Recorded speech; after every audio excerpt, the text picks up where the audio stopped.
makers of Grape Nuts bring you George Burns and Gracie Allen with Tony Martin, Ray Noble and his orchestra, and yours truly, John Conte. All right, Ray. 1, 2.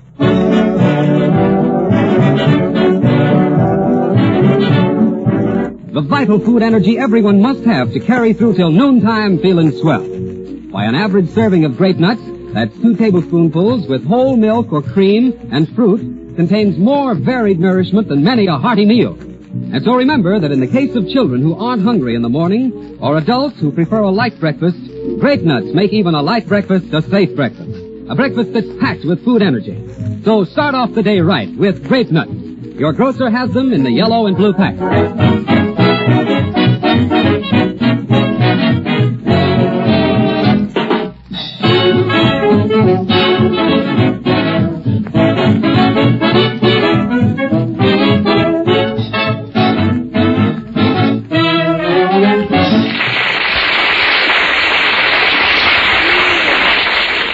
Roses are red, violets are blue. Almonds are nuts, and so are George and Gracie. And here they are, those 2 Grape Nuts.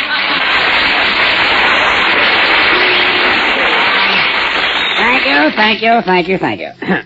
Well, Gracie? George, you better be careful with me tonight. I better be careful? And that goes for you too, George. I see. You better not stop on my toes tonight, or I'll tell you a thing or a couple. A thing or a couple? Yeah. You mean a something or two. That's what you mean. Gracie, you don't sound very happy. Oh, I'm happy. It's my uncle who's sore. Gracie, say hello. Hello. Well, that's better. Now, what's your uncle saw about? Well, when he went to bed last night, he hung his underwear on the bench, and somebody in the park stole it. Your uncle sleeps in the park? Well, certainly. What do you think he's got, insomnia? Suppose he sleeps in the park and then he dreams that he's staying at the Ambassador Hotel. No, their rates are too high. Oh, they are? Yeah. You see, Unky is trying to cut down expenses, so he just dreams that he has a small room at the Biltmore. Well, that's very interesting. Yeah, I think so. If your Unky keeps on sleeping on a park bench, he'll be known as rent-free of the mounted. That's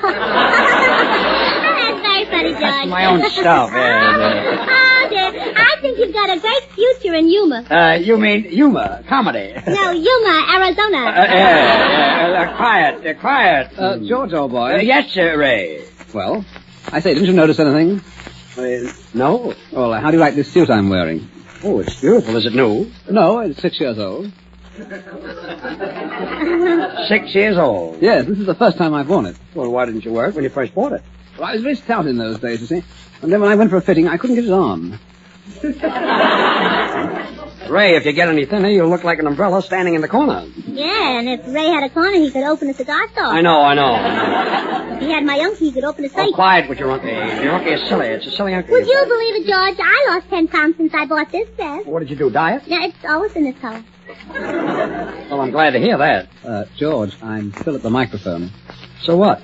Well, haven't you forgotten something? Oh, yes, they went that way. Thankfully. Yes. Ray, why don't you go back to sleep in the park with Gracie's uncle? The park? Yes. Sounds like a charming place. Is it exclusive? Oh, definitely. They only allow one bum on a bench. Say, George. Yeah, yes, Tony. I saw your picture down from the Stress last night at the Pantages Theater, and it was swell. Well, I'm glad you liked it, Tony. Gracie and John Conte were sitting with me, and you know me, George. I'm a pretty tough critic. Well, Tony, coming from you... You might not have been awfully good in this picture, but I still think it's the best picture you ever made. Oh, thanks, Tony, and don't think I'll forget this when your option is due for renewal. Don't listen to Tony, George. If you'd have been any better, you'd have been pretty fair. Call that a pretty nice compliment. Sure, it's better than you can get from anybody else. Well, then I'll take a case. Yeah. George, remember the part in the picture where you tell that joke to Fred Astaire? Yeah, that was quite funny. I enjoyed that Tony part. was in hysterics. Oh, I don't believe it. Oh, I'm telling you, Tony laughed his head off. Really? Oh, well, he was laughing so hard that the usher had to come down and take the funny paper away from him. I say, while I was telling a joke, Tony was reading a funny paper. Yes. Well, Tony, you certainly surprised me. Yeah, and he surprised me, too. I didn't know he could read. Well, I didn't either. I say, George, if you're writing jokes for a funny paper, here's one I made up. Who is it that lives at the Biltmore and sleeps on a bench? You sure you made that up? Oh, yes. Lives at the Biltmore and sleeps on a bench. Judge Sam Tralifass. No, Gracie's uncle. Oh, go away. Oh, why don't you all stop ribbing George about his picture? That's all right, Johnny. They don't worry me. Well, they shouldn't, George. I saw the picture, and you can't be as bad as everyone says you are. Oh, we could, too. Yeah, well, wait till you see me in our new Paramount picture, College Swing. You love George, Johnny. Why, I do a scene with George where Edward Everett Horton is sensational. Well, I'm sure I like Horton, Gracie. Gracie, what about me? Oh, we do like Horton, too, George. Well, it's quite encouraging. By the way, Tony, isn't your picture going into the Grauman's Chinese Theater? Sure, John, and don't miss it. It's a beauty. I'll say it's a beauty, John. It's one of the prettiest theaters in Hollywood. Oh, is it? Really? Where is it, George? Where is it? Don't you know Grauman's Chinese? No, but I know my laundryman is. Look, it's very hard for me to stand here and talk with an empty head. George, you're just self-conscious. Yes, on your mother's side. Yes. Yeah. By the way, Gracie, who's in this picture, College Swing, with you? Well, there's Edward Everett Horton, and Betty Grable, and Jackie Coogan, and Ben Blue, and Florence George, and John Payne, and Cecil Cunningham. Oh, Gracie, haven't you forgotten somebody? Let me see. Martha Ray. Well, thank you. Oh, thank you. Yeah. Gracie, you're still forgetting somebody. Now, I'll give you a little hint.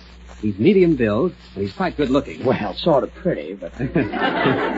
And he wears clothes well. Yes, and baby blue eyes. Oh, now wait. And he tells jokes well, and he has a nice personality, and he's on the radio, and his name starts with a B? That's right. Bob Hope. You guessed it, Tony the song.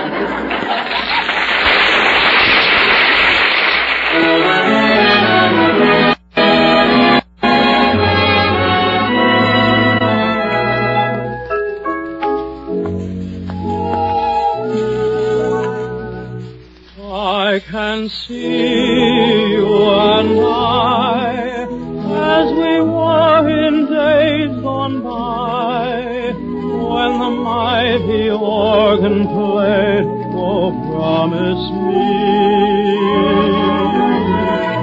I was yours, you were mine, it was orange blossom time, when the mighty organ played, oh, promise me. The day I placed that ring upon your finger will forever linger in my memory.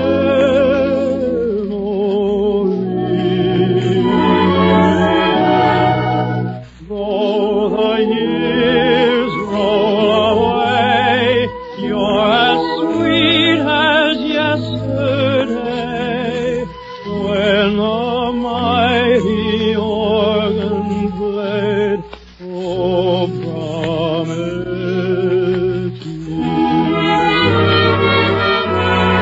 You're the one rose that's always in my heart, sweetheart.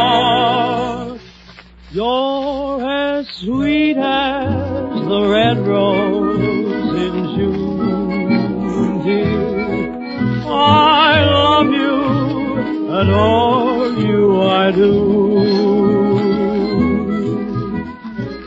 Each night through Loveland, we'd wander, sweetheart, telling love stories anew. Out of the blue sky, a dark cloud came rolling, breaking my heart in two. Don't leave me alone, I love only you. You're the one rose that's left in my heart.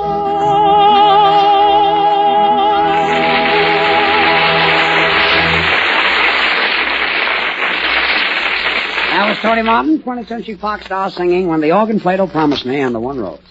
You know, Tony, there are lots of singers on the air, but your voice has got something that's a little bit different. Thank you, George. Yes, Tony's voice is delicious. Yes, it's adorable. Oh, it's crisp, it's crunchy. Yes, and with sugar and cream, it makes a safe breakfast. Said it. Yeah. Gracie, that happens to be what John Conte says about grape nuts. Well, if it's good enough for grape nuts, and grape nuts are good enough for millions of people, then it certainly ought to be good enough for Tony, if you know what I mean. I think I know what you mean. I have an idea.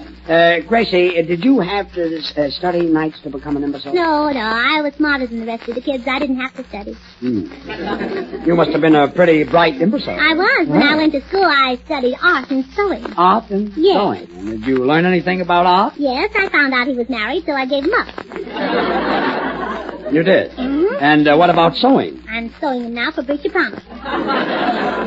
Well, I sewing that coming, and I didn't duck in. Oh, yes. Oh, I can't dear. stop me. I just go on forever.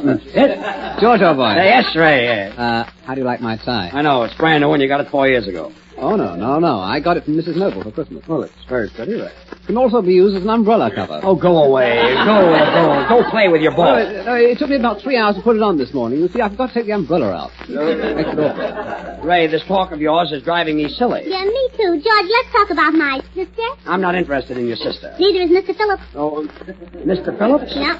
Who is Mr. Phillips? Oh, he's the fellow she was supposed to elope with. Oh, I see. And she was engaged to him for 5 years, but it wasn't long enough. The engagement wasn't long enough. No, the ladder. Oh, the ladder. The ladder wasn't long enough. No, you see, it wouldn't reach to her third floor window. So what? So what? So he eloped with the girl on the second floor. Call that quite a twist. Yes, Some but switch. she married the fellow on the fourth floor, and they're living happily on the fifth floor. I see. Gracie, you forgot to mention the 6th floor. Well, that's another story. Oh, it is. But it isn't as good as my mystery story. Now, my You mystery see, story... Tony, all I did was try to compliment you on your song, and look what I started. Well, if that one mention caused all this talk, I wonder what would happen if I told Gracie I hired a secretary just to answer my fan mail. You're kidding. Got yourself a secretary just to answer your fan mail? Sure. Sometimes I get a whole stack of mail. Oh, then he has to answer your bills, too, huh? Oh, yeah? Yes, I killed that Say, guy. I did that with my own little hatchet. Say, Johnny. Yes, Johnny. Will you call my secretary Godfrey? He's out in the hall. Right.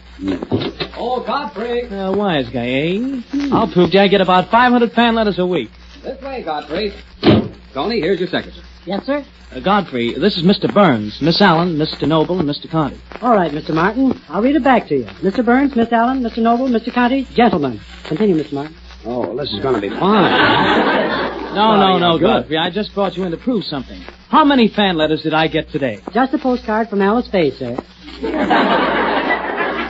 And it probably came collect. Say, Godfrey, you look familiar to me. Do you buy your clothes at Bullock's? No, miss. At the Pig and Whistle?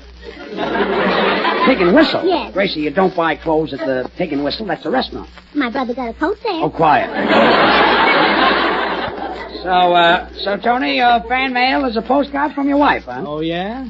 Godfrey, how many fan letters did you answer Saturday? 600 letters, sir.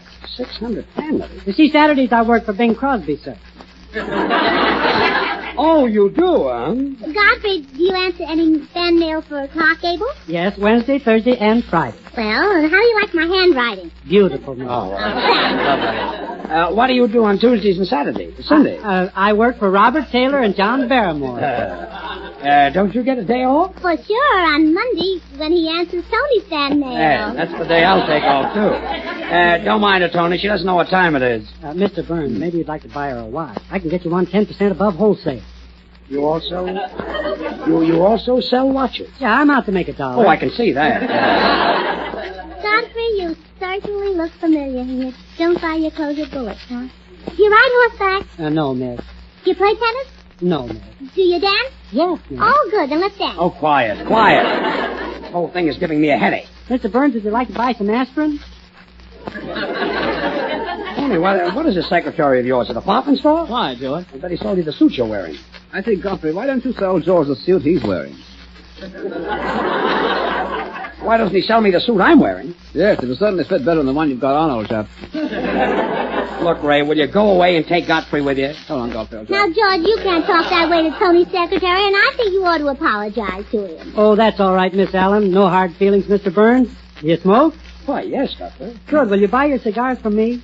How do you like a guy like that? He sells aspirin, cigars, watches, suits, and he's also a secretary. Oh, Godfrey, I just still can't place you. Can't place him, huh? You're sure you don't buy your clothes at Bullock's? No, miss. He said no. Were you at Lady Cameron's party Sunday? No, miss. No, huh? Weren't you in the upper box at the opening of the Metropolitan Grand Opera season? No, miss. No. Look, huh? Gracie, this can go Now, on. wait a minute, George, wait. Oh, wasn't your picture in the newspaper watching the coronation in England? No, miss. No. Oh, I got it. You're the doorman at the Trocadero. That's right. That's all I want to know, right?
You know, Ray, I played some of your records at a party last night, and the guests ate them up.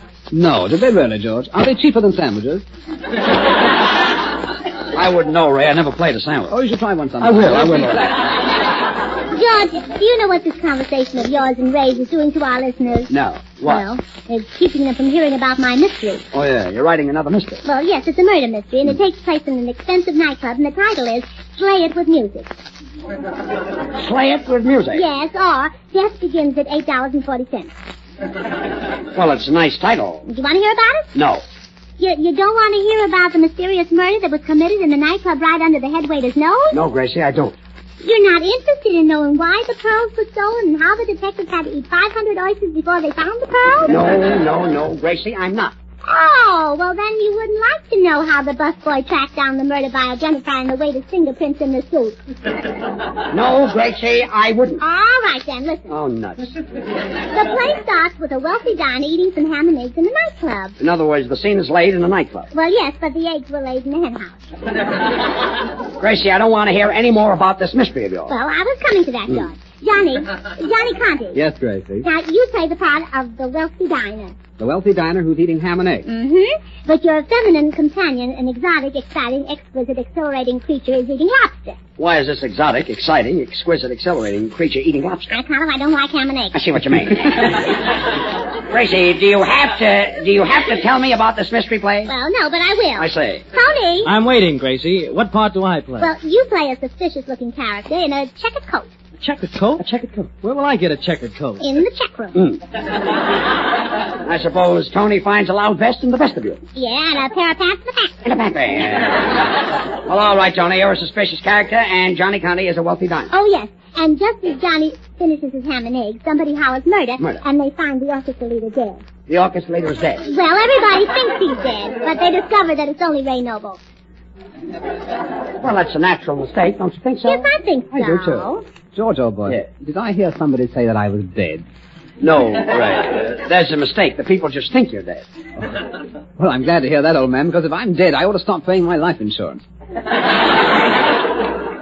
Pay it. Ray, if they ever get a look at you, you'll be able to collect it. Now, please, Bob. Well, anywho, the police finally rushed to the nightclub, and while they're there, the proprietor robs them. That's you, George. I'm the proprietor of the nightclub, and I robbed the police. Well, sure, you charged them $3.50 for a steak sandwich. I do, huh? Yes. And how did the police take it? Without salt, pepper, or ketchup. Without salt, pepper, or ketchup? Well, yeah, you see, Judge, we're not allowed to use any spicy stuff on the radio. I think I get what you mean, yeah. And now the plot really thickens. You mean sickened? That's what I mean. That's what I thought you meant. So, one of the cops grabs Tony, snaps the handcuffs on him, and he's charged with murder. Who have I murdered, Gracie? Well, you haven't murdered anybody, but you admit the murder and show the police the body just to throw them off the trail. Well, that's a quick piece of thinking. Well, Tony didn't think of it. I thought of it. Well, that explains it, yeah. You know, there's one thing that just puzzles me, George. There usually is, Ray. Oh, quiet. When I go down to collect my life insurance, do I get somebody to swear that I'm dead, or will they take my word for it?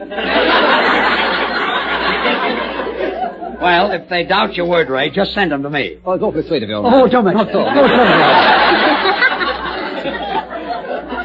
Gracie, don't I do anything else in this mystery but sit and eat ham and eggs? Oh, sure you do, Johnny. When the murderer fires the first shot from his six-shooter, you get so excited you kiss me. You just kiss it, And Johnny. when he fires the third shot, you kiss me 3 times. But you lucky fellow, yeah. When you hear the 6th shot, you kiss me 6 times. All you do is kiss it. Johnny. And when you hear the 12th shot, you kiss me 12 times. Wait a minute, And wait a when minute. 12 shot? I thought the murderer only had a 6-shooter. Yeah, but I carry a gun, too. Oh, I forgot. You wrote this play. I can Come in. Oh, it's Miss Eggnob. Sit right down, Miss Eggnob. I'll be right with you. So, Miss, the police... Miss Eggnob? Yes. So the police... Who is Miss Eggnob? Well, she's the lady who's going to do the screaming in my mystery. She's a professional screamer, you know. So the police offer A professional screamer? Oh, yes, she's one of the best screamers on the radio. Miss Eggnob, will you scream for George, please?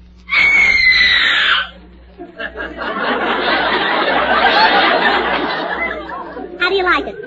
Well, I think she's positively wonderful. I wouldn't hire her until I gave her a scream test. A scream test? Well. I'll bet she gets plenty of sugar, too. Well, sure. There's only one thing that's better with sugar and scream, And that's grape nuts. I thought that yes. was coming. I'm glad to know that. Miss Eggnob screamed on the Freddie Allen show last week. You don't mean it. I do. Miss Eggnob, show George how you screamed on the Freddie Allen show last week. She's certainly going to frighten the kids if she No, keeps herself. No, Miss Eggnob. She made a That's mistake. the Huh? She made a mistake? way... That's the way you screamed on the Jack Benny show. Now scream the way you screamed on the Freddie Allen show. Yeah, well, that's it. Oh, yeah. Has more personality. Yes. Sort of a list to the last scream, yeah. Now, you see, George, even a screamer can make a mistake. I could see that, girlie, yes. George, old boy, I don't want to start anything, but did I hear somebody scream? Ray, what would you say was the past tense of scream? Well, I should say, I think the right word would be scram. Scram. Well, that goes for me, too. I'll see you later. You know, George... Certainly ad-libbing nothing. Miss Eggnob comes from a family of screamers. You don't say. Her whole family screams for a living. Is that so? Oh, yes. Miss Eggnob, show George how your mother screams. That's pretty good, isn't it, George, for a woman 75 years old? Yeah. Is that the woman just screamed? That wasn't the sound man laying an egg, was it? No. Why, her grandmother was a screamer. Yeah. And her grandfather was a screamer. Her mother was a screamer. Her father was a screamer. Her brothers and sisters are screamers, and she's a screamer. Right down the line, huh? Oh, sure. They're a scream line family. A scream line? Well, that's enough. Ray, the music.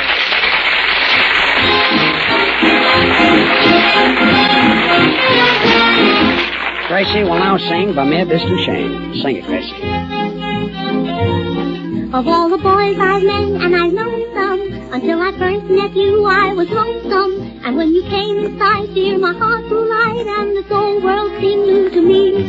You're really swell, I have to admit you deserve expressions that really fit you. And so I've racked my brain, hoping to explain all the things that you do to me. By me. Thank you, folks. Thank you.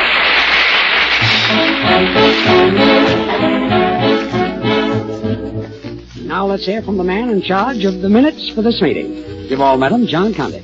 I'm sorry, George. I was just reading this letter from a friend of mine in New York State. He says they're having an old-fashioned winter up there. cold with snow and ice and all the rest of it. Hey, John, if you finished your weather report, we might get on with Oh, but George, that weather report, as you call it, has a great deal to do with what I want to say about grape nuts.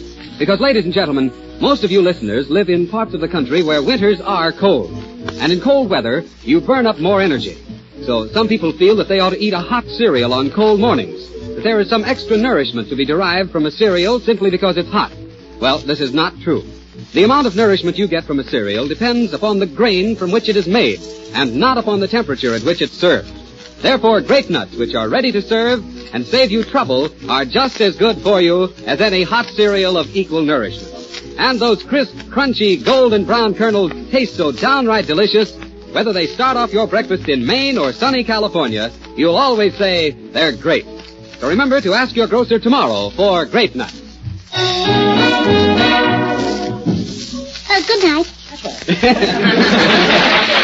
This is John Conte saying good night for the makers of grape nuts.